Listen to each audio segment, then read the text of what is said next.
के राजे महाराजे पधार।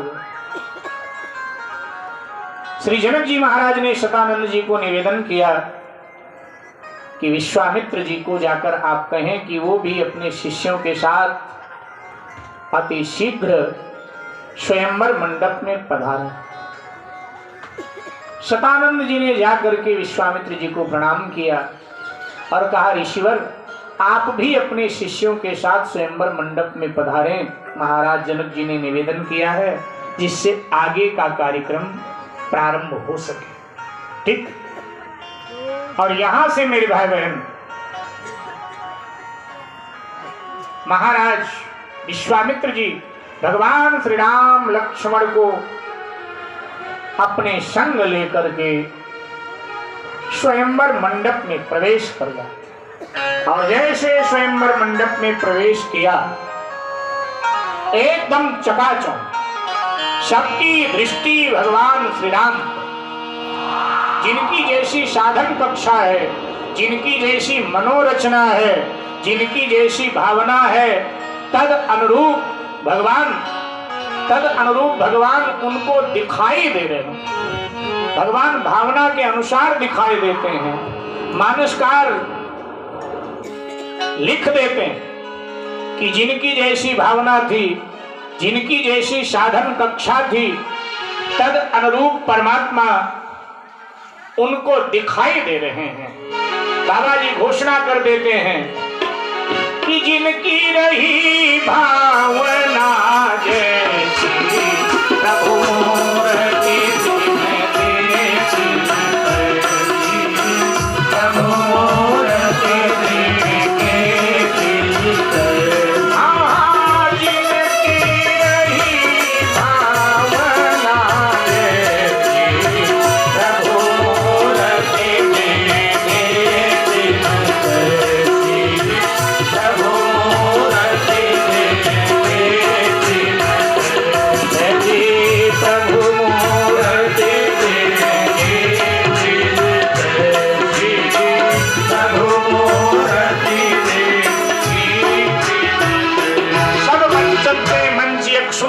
विशाल, सभी मंचों से एक सुंदर विशाल मंच था। विश्वामित्र जी सहित भगवान श्री राम लक्ष्मण को वहां पधराया गया। जनक जी ने अपने सेवकों को आदेश दिया, यद्यपि मेरी प्रतिज्ञा पूरे विश्व को मालूम है, लेकिन एक बार पुनः ताजा कर दो। जनक जी के जो सेवक हैं एकदम मंच पर आ गए, बोले बंदी वचन पर सुनो सकल महिपाल, पन विदेह कर कहें हम भुजा उठाए विशाल। एक बार हम महाराज जनक की प्रतिज्ञा को पुनः ताजा करते हैं। यद्यपि उनकी प्रतिज्ञा पूरे विश्व के लोगों को मालूम है, लेकिन फिर भी हम ताजा कर देते हैं। राजा ने अपने हाथों से राजा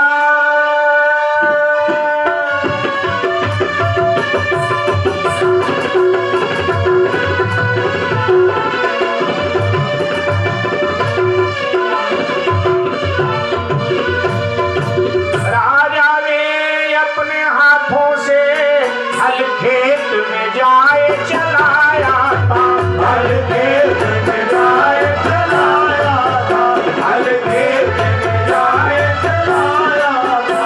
इतनी माता के गर्भ से तब एक धड़ा निकल कर आया था, एक धड़ा निकल कर आया था, एक धड़ा निकल कर आया था।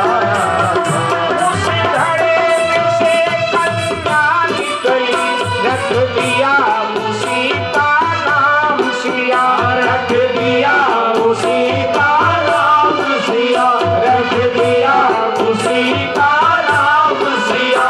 राजा और रानी ने मिलकर पालन पोषण दिन रहे किया, पालन पोषण दिन रहे किया, पालन पोषण दिन रहे किया।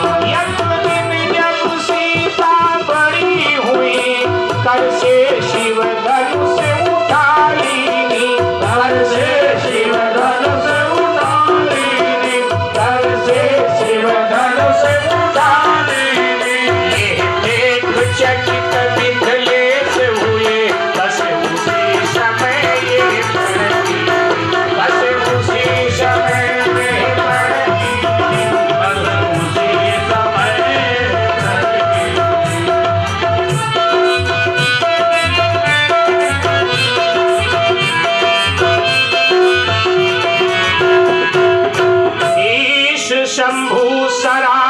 सरासन को आकर जो जनकपुरी में तोड़ेगा, इस शंभु सरासन को आकर जो जनकपुरी में तोड़ेगा, और सीता पुत्री से वीर वही पत्नी का रिश्ता जोड़ेगा, पत्नी का रिश्ता जोड़ेगा, पत्नी का रिश्ता जोड़ेगा।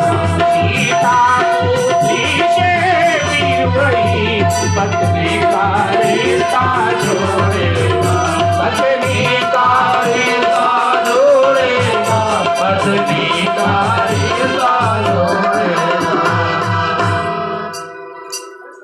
आजमाओ अपने अपने बल को, जो धनुष को चढ़ा देगा बिना शर्त सीता उसे प्रदान कर दी जाएगी। जैसे इतनी बात कही, अहंकारी राजा, मोहांध राजा, कामांध राजा एकदम हड़बड़ा के उठकर खड़े हो गए। गणेश जी को मनाते हैं, हे गणेश जी, शंकर जी का धनुष टूटे तो हमसे टूटे 5.25 मन लड्डू चढ़ावे। तो गणेश जी मंगल करता विघ्नहर्ता है, इसलिए गणेश जी को मनाते हैं। शंकर जी का धनुष टूटे तो हमसे टूटे 5.25 मन, और हमसे न टूटे तो किसी से न टूटे। शंकर जी का धनुष हमसे टूटे तो 1.25 मन, क्षमा करें, शंकर जी का धनुष हमसे टूटे तो 1.25 मन लड्डू चढ़ावेंगे, और हमसे न टूटे तो 5.25 मन लड्डू चढ़ावेंगे। हमसे टूटे 1.25 मन, हमसे ना टूटे तो किसी से ना टूटे 5.25 मन। तो गणेश जी एकदम माथा पकड़कर बैठ गए। तो रिद्धि सिद्धि उनकी पत्नियां वहीं थे। बोली क्या हुआ? बोले सर में बड़ा दर्द हो रहा है। क्यों? अचानक दर्द कैसे हो? बोले लोगों ने परेशान कर रखा। बोले किसने? बोले देखो ना, ये इधर देखो जनकपुर की ओर, ये राजा लोग कैसी बेकार की मनोती मान रहे। बोले क्या कह रहे हैं? बोले राजा लोग कह रहे हैं शंकर जी का धनुष टूटे तो हमसे टूटे 1.25 मन लड्डू चढ़ावेंगे, और हमसे ना टूटे तो किसी से ना टूटे 5.25 मन चढ़ावेंगे। तो अब ये मैं यही सोच रहा हूँ 1.25 मन लूं कि 5.25 मन लूं। बस इसी बात ने सर में दर्द कर दिया। तो रिद्धि सिद्धि ने कहा देख लो 1.25 मन चाहिए कि 5.25 मन चाहिए, और राजाओं से टूटेगा तब तो 1.25 मन ही मिलेगा, और राजाओं से ना टूटे तो किसी से ना टूटे तब 5.25 मन मिलेगा आपको। बड़े जी ने कहा मामला ये, और आप गणेश जी ने कहा नहीं नहीं, ना इनका 1.25 मन चाहिए ना इनका 5.25 मन चाहिए नहीं इनका। एकदम गणेश जी को मनाकर और गले में जो दुपट्टा पड़ा है उसको कमर में बांधते हैं, परिकर बांध उठे अकुलाए। एकदम सारे राजा एक साथ खड़े हो। हर कोई चाहता है कि सीता मुझे मिले, हर कोई लक्ष्मी को चाहता है लक्ष्मी मेरे घर आवे, इसलिए एकदम हड़बड़ा के खड़े हुए गणेश जी को मनाते हुए और अपने फेंटे को कमर में कस के बांधते हैं। धनुष के पास जाते हैं, धनुष की छोर को पकड़ते हैं, दम लगाते हैं, दांत पीसते हैं, हिलाने की कोशिश करते हैं, लेकिन जरा सा भी नहीं हिल रहा है। पसीना पसीना हो जाते हैं, चकरा के गिर पड़ते हैं, उठते हैं, अपने आप को संभालते हैं और आकर अपने आसन पर मुंह लटका के बैठ जाते हैं। एक के बाद एक, एक के बाद एक। और साहब हुआ क्या कि किसी से भी शिव धनुष उठना तो दूर, हिला भी नहीं, तिल भर घूम न सके छड़, हिला भी नहीं पाया। और जब किसी से नहीं हिला तो सभी राजाओं ने कहा कि आओ मिल के उठाते हैं, शायद मिलकर उठाएं तो उठ जाए। मानसकार कहते विचित्र स्थिति मंडप में आ गई स्वयंवर के। 10,000 राजा एक साथ मिलकर उठाने लगे। मानसकार कह देते हैं कि भूप साहस 10 ये कहिवारा, लगे उठावन करहि न तारा, लगे उठावन करहि न तारा, लगे उठावन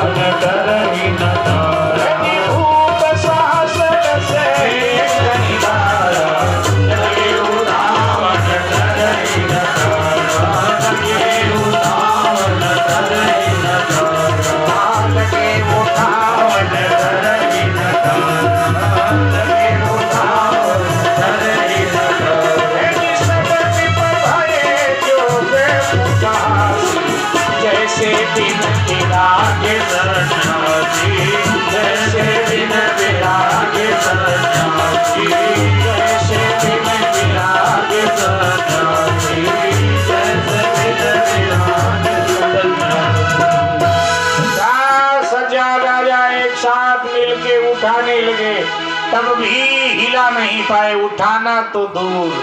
सभी राजा उपहास के पात्र बन गए। जैसे बिना वैराग्य का सन्यासी एक दिन उपहास का पात्र बनता है, ऐसे ही राजा लोग भी तुलसी बाबा कहते हैं उपहास के पात्र बन गए मेरे भाई बहन। और सब मुंह लटका के बैठ गए। पूरे स्वयंवर मंडप में सन्नाटा छा गया। मच्छर के भनकने की भी आवाज कहीं सुनाई नहीं दे रही है, सिवाय सन्नाटा। ये दृश्य देखकर ब्रह्मज्ञानी को पहली बार और अंतिम बार क्रोध आ गया। ब्रह्मज्ञानी आक्रोश में आ गया। महाराज जनक और सिंहासन छोड़ करके आ गए मंच के ऊपर और कहने लगे, देश देशांतर के राजाओं, अब अपने को क्षत्रिय मत कह देना, अब अपने को वीर मत कह देना। सब गाल बजा रहे थे, हम तोड़ेंगे, हम तोड़ेंगे, हम तोड़ेंगे। तोड़ना तो दूर रहा, तिल भर हिला भी नहीं पाए। एकदम आक्रोश में महाराज जनक बोल पड़े कि तज हुआ से निज निज राजा, दिखाना विधि करे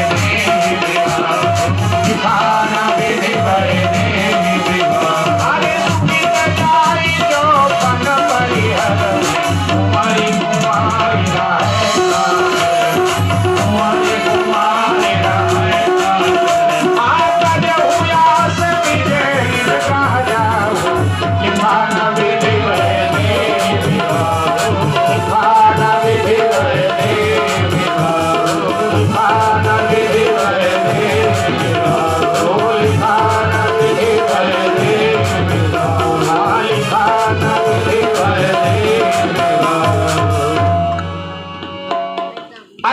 सचमुच में ये मालूम होता कि भगवान परशुराम ने इस धरती को क्षत्रियों से विहीन कर दिया तो मैं ये प्रतिज्ञा न करता था। आज मेरी प्रतिज्ञा के अनुसार कोई खरा नहीं उतरा। अगर प्रतिज्ञा तोड़ता हूं, मेरे पूर्वजों की कीर्ति को अपयश लगेगा, मेरे पूर्वजों की कीर्ति रूपी यश पताका पर धब्बा लग जाएगा। लगता है कि विधाता ने मेरी बेटी सीता के भाग्य में विवाह लिखा ही नहीं। मुझे लग रहा है कुंवारी कुंवारी रहे का करूं, मेरी बेटी कुंवारी ही रहेगी, ऐसा मुझे लग रहा है। इस धरती पर कोई वीर नहीं, सब कायर हैं, वीर विहीन मही मैं जाऊं। जैसे इतना कहा, मेरे भाई बहन जो समझदार राजा दो चार बैठे थे, उन्होंने दुष्ट राजाओं से कहा, कुछ सुनना बाकी रह गया क्या?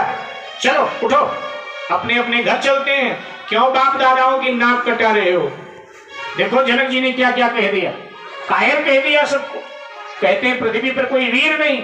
जो दुष्ट राजा बैठे थे बोले, हमारी नाक और हमारे बाप दादाओं की नाक तो बहुत पहले कट गई, और जब नाक कट गई, नकटा हो ही गए तो जाएंगे नहीं, हम तो बैठे रहेंगे। बोले कब कट गई? बोले जब हम पिनाक को उठा नहीं पाए। उस धनुष का नाम है पिनाक, जो शंकर जी का धनुष है उसका नाम है पिनाक। बोले जब हम पिनाक को उठा नहीं पाए ना, तभी हमारी नाक कट गई। नाक पिनाक ही संग सिधाई, हमारी हमारे साथ पीढ़ी की नाक तभी कटी जब हम पिनाक को उठा नहीं पाए। तो जब नकटा हो गए तो क्यों जाएं? बोले यहाँ बैठे रहने में फायदा क्या है? बोले हो सकता है फायदा। बोले क्या?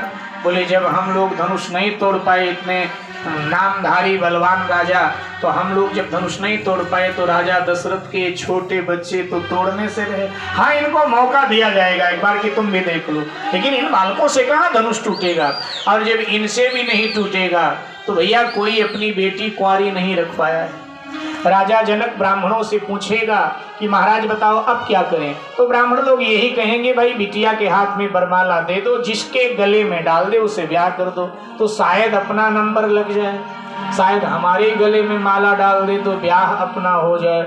ऐसे आपस में काना पूछी। उधर मेरे भाई बहन लक्ष्मण जी ने जैसे जनक जी का ये भाषण सुना तो रघुवंशी खून उबाल मारने लगा। लक्ष्मण जी एकाएक उठकर खड़े हो गए, भगवान श्री राम को प्रणाम करते हुए, महाराज बिना आपके आदेश के बोल रहा हूँ, क्षमा कीजिएगा, ये जनक बड़ी अनुचित भाषा बोल रहा है। भगवान श्री राम ने कहा, लक्ष्मण ये अशिष्टता कहां से तुमने सीख लिया? ये श्री सीता जी के पिता हैं, आयु में तुमसे बड़े हैं, श्री जनक कहकर बात करो।